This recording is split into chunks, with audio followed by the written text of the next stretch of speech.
வணக்கம். இந்த வீடியோவில் 12th standard physics unit 3 magnetism அதில் MCQ 7 பார்க்கலாம்.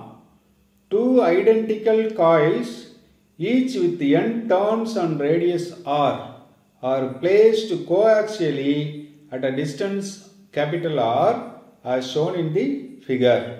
If I is the current passing through the loops in the same direction, then the magnetic field at a point P, which is at a distance of r by 2 from the center of each coil. n சுற்றுக்களும் r ஆரமும் கொண்ட இரு கம்பிச் சுருள்கள் படத்தில் காட்டியுள்ளவாறு r தொலைவில் பொது அச்சில் அமையும்படி வைக்கப்பட்டுள்ளன. கம்பிச்சுருளின் வழியே ஒரே திசையில் I மின்னோட்டம் பாயும் போது கம்பிச்சுருள்களின் நடுவே மிகச்சரியாக r/2 தொலைவில் உள்ள P புள்ளியில் ஏற்படும் காந்தப்புலம். இரண்டு கம்பிச்சுருள்கள், அதாவது காயில்ஸ் கொடுத்திருக்காங்க. Each has n number of turns, அதாவது n சுற்றுகள் இருக்கு. இதோட ஆரம் ரேடியஸ் 6. இது வழியா கரண்ட் மின் ஓட்டம் I ஆம்பியர் போகுது. ரெண்டுலேயும் ஒரே திசையில் அப்படின்றாங்க. அதாவது காயில் இப்படி, இந்த காயில் இப்படி இருந்துச்சுன்னா இதுலேயும் கரண்ட் இப்படி தான் போகுது, இந்த காயிலையும் கரண்ட்டு இப்படி தான் போகுது, ஒரே டைரக்ஷனில். இப்போ என்ன கேட்டிருக்காங்க அடுத்துன்னு பார்த்தா, இந்த மையத்திலிருந்து r/2 தொலைவு, இந்த தொலைவு எவ்வளவு? r/2. இது வந்து r/2. மையத்திலிருந்து உள்ள தொலைவை நம்ம எப்படி எடுத்துருப்போம்? இசட்னு எடுத்துருப்போம் இல்லையா? எந்த படம் புக்கில் ஞாபகம் இருக்கா? இப்படி ஒரு படம் போட்டு இப்படி வரும்ல, இது r, இது இசட்ன்ட்டு. அந்த சமன்பாடை ஞாபகம் வச்சுக்கணும். இந்த காயிலை அப்படியே இப்படி திருப்பி போடுறோம். இப்படி இருக்கு காயிலை, அப்படி திருப்பி வச்சுக்கோங்க. இப்போ எப்படி கண்டுபிடிக்கலாம்? இந்த சுருள்னால இங்க ஒரு காந்த புலம் உருவாகும், அதே மாதிரி இந்த சுருள்னாலையும் இங்க உருவாகும். ரெண்டும் ஆடப் ஆகுமா, அதாவது பிளஸ் ஆகுமா மைனஸ் ஆகுமாங்கிறது கவனிக்கணும். அதாவது இப்ப இந்த சுருள் 1 அப்படின்னு எடுத்துட்டோம்னா இதனால் ஏற்படக்கூடிய காந்த பாயம் எப்படி இருக்குன்னா இப்படி போயிட்டு இப்படி வருது. இதனால் ஏற்படுறதும் இப்படி போயிட்டு இப்படி வருது. அப்ப ரெண்டும் ஒரே திசையில் இருக்கு, ஆடப் ஆகும், அதாவது கூட்டணும் அப்படிங்கிற முடிவுக்கு நம்ம வரணும். சரி, இப்ப ஒரு சுருளினால இந்த இடத்துல ஏற்படக்கூடிய காந்த புலம் எவ்வளவு, அதாவது மேக்னெட்டிக் இண்டக்ஷன் எவ்வளவுன்னு பார்த்தீங்கன்னா B is equal to, நல்லா ஞாபகம் வச்சுக்கணும். வரும் முன்னாடி ஒரு ப்ராப்ளத்திலே சொன்ன ஈக்குவேஷன் எப்படி ஞாபகம் வச்சுக்கிறதுன்ட்டு, μ0 Ni, இது பொதுவாக வரும், கீழே 2 வந்துடும். அப்புறம் மையத்தில் என்ன A மட்டும் போடுவோம். அப்படி இல்லாமல் நிறைய சுற்றுக்கள் ஆரம் மாறும்படியாக இருந்தால் என்ன பண்ணோம்? B - A கொண்டு வந்தோம். அதெல்லாம் இப்போ ஏன் சொல்கிறேன்னா, ஒரு சமன்பாடு படிக்கும்போது மற்ற சமன்பாடுகளையும் மைண்டில் வாங்கணும். என்னுடைய வீடியோ ரொம்ப லாங்காக போகுது, ரொம்ப குழப்பறேன்னு சொல்லுவாங்க. ஆனால் இந்த டீச்சிங் ரொம்ப யூஸ்ஃபுல்லாக இருக்கும். அப்போ ஒரு சமன்பாடு எழுதும்போது இன்னொன்னையும் ஞாபகம் வச்சுக்கணும். சரி, அடுத்து என்ன டேர்ம் வரும்? r² by r² plus z² whole power 3/2. இதுதான் எல்லா ஈக்குவேஷனுக்கும் பேரண்ட் ஈக்குவேஷன். இந்த சமன்பாட்டில் இருந்தால் மற்ற எல்லாமே வரும். சரி, அப்படின்னா இப்போ இந்த சுருளால வரக்கூடியது B1 அப்படின்னு வச்சோம்னா B1 equal to μ0 Ni/2 அல்லது n into μ0 I எப்படின்னு வச்சுக்கலாம், இன்ட்டு r² அப்படியே இருக்கட்டும். இங்கே பாருங்க, இது r² தான், பிளஸ் இசட்ங்கிறது எவ்வளவு? r/2. therefore r/2 whole square whole power 3/2. அப்போ இந்த ப்ராக்கெட்டை ஒரு சேஞ்ச் பண்ணிக்கலாம். திரும்ப இதை சிம்பிளிஃபை பண்ணுங்க. B1 equal to mu naught Ni by 2 into R square by, இங்க பாருங்க இங்க R square இருக்கு, இங்க R square இங்க 4 வரும். அப்ப இங்க 1 இங்க 1/4, அப்ப என்ன ஆகும் 5/4 னு வந்துரும் இல்லையா? 5/4 R square whole power 3/2 அப்படின்னு வரும். இப்பவே நமக்கு ஏறத்தாழ ஆன்சர் கிடைக்கும். ஏன்னா இது MCQன்றதுனால இப்பவே உங்களுக்கு ஆன்சர் கிடைச்சிரும். இங்க பாருங்க இங்க 5 இருக்கு, 5 power 3/2 வருது. இங்க டேர்ம் பாருங்க, இந்த 1ல தான் 5 power 3/2 இருக்கு. ஸோ என்ட்ரன்ஸ் மாதிரி எக்ஸாம்ல எல்லாம் இப்படி நம்ம வந்து தேடிட்டு இருக்கக்கூடாது. பார்த்த உடனே வேற ஆப்ஷனே இல்லை, இது ஒன்று தான். இதுக்கு மேலே இந்த மாதிரி ஆப்ஷன் கொடுத்து கன்ஃபியூஸ் பண்ணி தான் நம்ம பார்க்கணும். Okay, so answer option B. இருந்தாலும் இதை நான் சால்வ் பண்ணியே காட்டிடுறேன். B1 ஈக்குவல் டு இந்த டேர்ம் இங்கே அப்படியே இருக்கும். நம்ம அந்த ஆன்சருக்கு தகுந்த மாதிரி ஆர்டரை n into mu not I into எழுதிக்கலாம். மாற்றி எழுதுனா தப்பு இல்லை, சரியா? அடுத்து இங்கே பாருங்க, இங்கே ஆர் ஸ்கொயர் இருக்கு, இங்கே இந்த r by 2, இந்த 2 கேன்சல் ஆகிடும், இங்கே r கியூப் ஆகிடும்.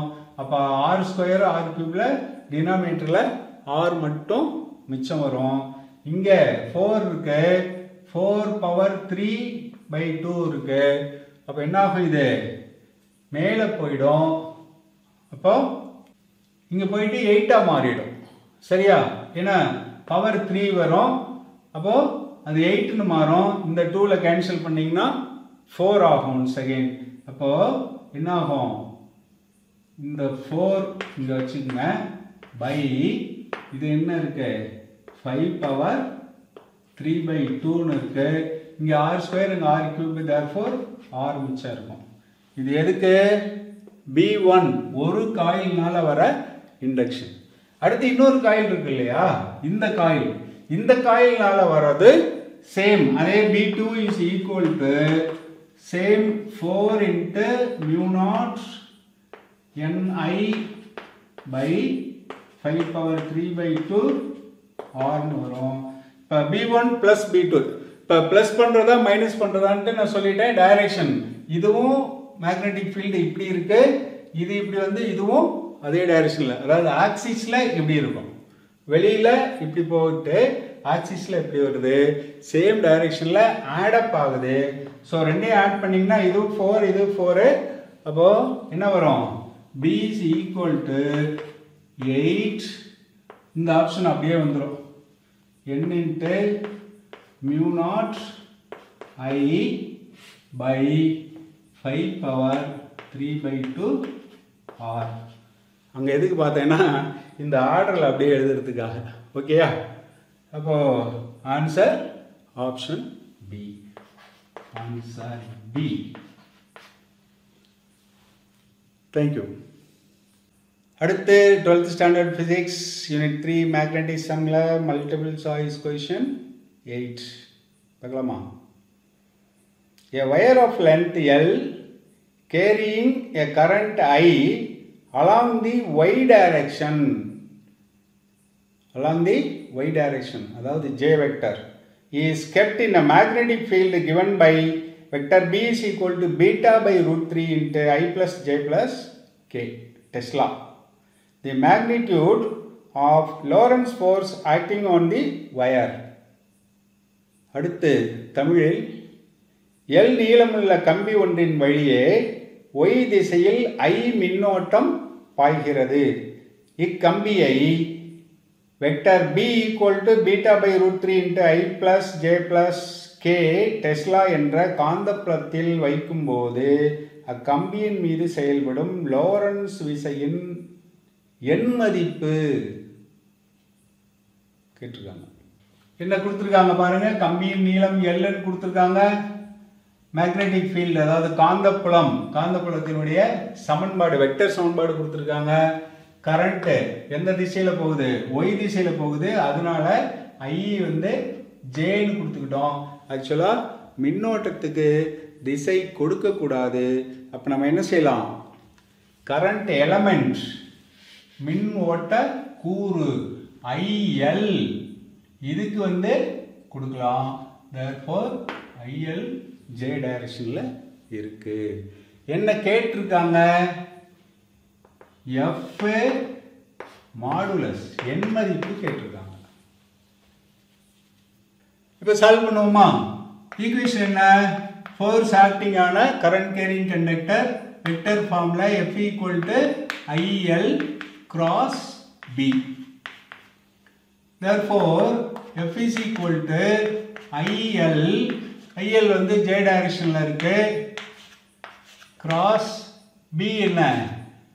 beta by root 3 into I plus J plus K. இதுக்கெல்லாம் கேப் போடணும். நடைமுறையில் எழுதுறது சிரமமாக இருக்கும், அதனால நான் போடலை. அடுத்து therefore F is equal to இங்கே IL இருக்கு, இங்கே பீட்டா பை ரூட் 3 இருக்கு. நியூமெரிக்கலாக இப்படி வச்சுக்குவோம். இனி வெக்டர் மல்டிப்ளிகேஷன் பார்த்தோம்னா J cross I. J cross I வந்து ஆர்டர் எப்படி இருக்கு? I Jன்னு இருந்தால் K வரும். இங்கே J I இருக்கிறதுனால மைனஸ் K வரும். Minus K. J cross J வந்து 0 ஆகிடும். ப்ளஸ் 0. அடுத்து JK வருது. JK வந்து என்ன ஆகும்? IJK. அப்போ Kக்கு அடுத்தது I வரணும் இல்லையா? therefore plus I. or F is equal to beta by root 3 into IL. இங்க என்ன இருக்கு?